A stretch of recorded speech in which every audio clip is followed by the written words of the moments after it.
Olá, meu nome é Diego, sou estudante de doutorado em Física na UFSC, estudo semicondutores orgânicos para aplicações em células fotovoltaicas e agora eu vou apresentar um pouquinho sobre o meu trabalho. Para iniciar essa discussão, vamos começar pelos tipos de geração de energia elétrica presente na sociedade. Atualmente a gente tem a geração de energia elétrica através de usinas hidrelétricas, usinas termoelétricas, usinas nuclear, eólica, solar, dentre outras.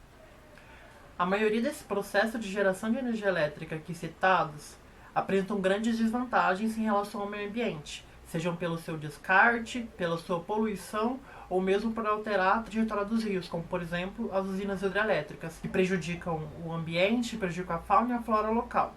Dentre essas opções citadas, umas opções que têm crescido e ganhado destaque são as fontes de energia solar e energia eólica. De acordo com o cenário projetado pela Shell, em 2070 teremos uma grande participação das energias renováveis, como pode ser visto a participação da energia solar e energia eólica. A energia solar, que hoje corresponde a 0,5% em toda a demanda mundial, tem uma projeção para aumentar para 32%. Esse cenário nos mostra uma resposta: o futuro é renovável.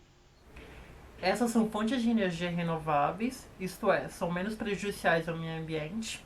Especificando dentro as opções de energia solar, essa é subdividida em energia solar térmica e energia solar fotovoltaica.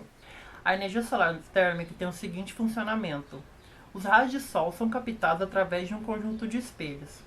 Esses espelhos fazem com que essa luz se concentre em um único ponto em comum, um ponto onde vai ter um reservatório de um líquido, geralmente a água. Através desse calor, dessa quantidade de energia térmica, ele faz com que essa água se transforme em vapor, através do processo de evaporação.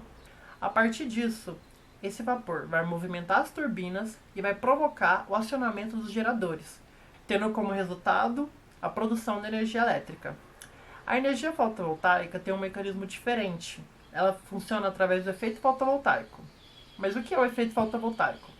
Agora eu vou entrar em detalhes no dispositivo que eu trabalho, que são as células solares, mais conhecidas como células fotovoltaicas. Estes são os dispositivos que conseguem converter a luz proveniente do Sol diretamente em energia elétrica.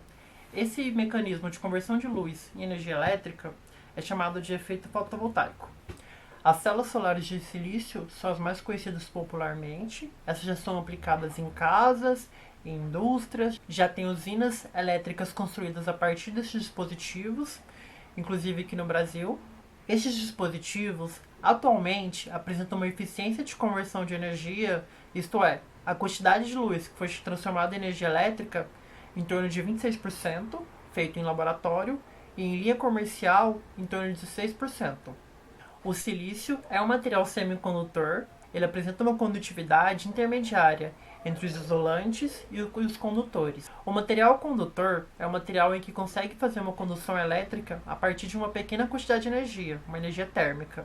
O material isolante, ao contrário, é um material que você pode aplicar uma grande quantidade de energia e você não vai conseguir fazer com que ele tenha uma boa condução. Muitas vezes você vai danificar esse material. O material semicondutor ele fica no intermédio entre o material isolante e o material condutor, em que você precisa de uma maior quantidade de energia em relação ao material condutor para que seja feita uma promoção elétrica e esse dispositivo funcione. E essa é uma das grandes vantagens do silício e de outros materiais semicondutores. Esse intervalo energético em que esses materiais conseguem fazer a promoção eletrônica é exatamente o intervalo energético fornecido através da luz solar.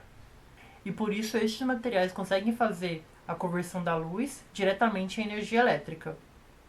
As células solares de silício já são comercializadas. Elas apresentam uma grande durabilidade, cerca de décadas. Como foi relatado, apresentam uma alta eficiência de conversão, 16% já em nível comercial e 26% em laboratório. Possuem um processo de extração extremamente agressivo e não amigável com a natureza. Além do fato que, no processo de purificação desses materiais, é necessário que estes materiais sejam submetidos a altas temperaturas, e esses são fatos que deixam esse processo muito caro para a aplicação. Como contrapartida, existem as células solares orgânicas, que são feitas a partir de semicondutores orgânicos.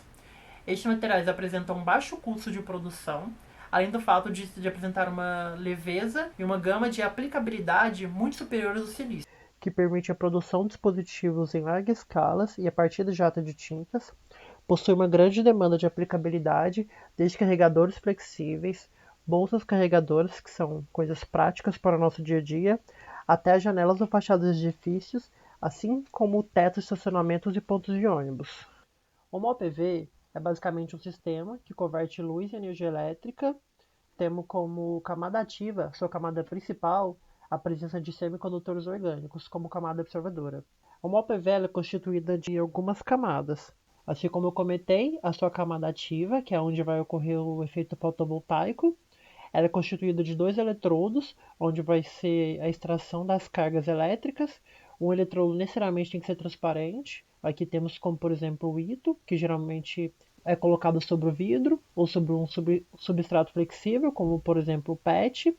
E também algumas camadas que facilitam o processo de extração de carga, como mostrado aqui, uma camada transportadora de buraco.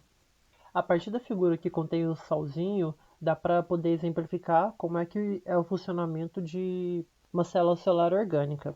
Geralmente esses dispositivos são constituídos de dois materiais, sendo ele um doador e o aceitador, em que geralmente o doador é o responsável pela absorção da luz. A partir do processo da absorção da luz, ocorre uma promoção eletrônica e o material doador vai para o seu estado excitado. Neste estado excitado, ele dá origem a uma quasi-partícula chamada de éxton. O éxton é definido como um para-eletroburaco, que são os portadores de cargas elétricas, exemplificados aqui no processo 2. Esse éxton, geralmente, ele vai se difundir até a interface entre o material doador-aceitador. Nessa interface, ocorre um estado de transferência de cargas, onde o éxton é separado e se transforma em cargas livres. Essas cargas são arrastadas até os eletrodos, onde são coletadas, o buraco pelo ânodo e o elétron pelo cátodo. Dessa maneira, se completa o processo de conversão de luz em eletricidade e tem como resultado uma corrente elétrica. As células solares orgânicas já conseguiram eficiência de 18% em laboratório. Uma OPV é constituída de semicondutores orgânicos. Estes são materiais que possuem alternância entre ligações simples e duplas ao longo de sua cadeia. E por conta dessas alternâncias entre as ligações simples e duplas, eles apresentam as características de materiais semicondutor. Isto é, eles apresentam aquele intervalo energético que consegue converter a luz diretamente em energia elétrica, assim como o silício. Por conta desse intervalo energético, estes materiais têm essa característica de semicondutor e apresentam essa gama de aplicabilidade. Estes materiais também podem ser aplicados em LEDs orgânicos e em transistor orgânico, apresentando outro tipo de mecanismos e aplicações, como por exemplo a LED, que tem como produto a aplicação em TVs. A partir dessas exemplificações e aplicações para esses dispositivos, espero que você consiga entender minimamente como funcionam esses dispositivos. Espero que você consiga observar algumas propriedades de aplicação a partir dessas exemplificações e conhecer minimamente o que é produzido dentro das universidades e institutos de pesquisas. Detalhe ainda que, através desse desenvolvimento das pesquisas desses materiais, a proposta é chegar em nível escala e fazer uma mudança, né? Assim como aquele cenário projetado pela Shell futuramente. E eu muito obrigado pela sua atenção. Se você precisar de entrar em detalhes, que tiver alguma dúvida do vídeo que não ficou muito evidente, é só entrar em contato com o e-mail aqui abaixo. Obrigado.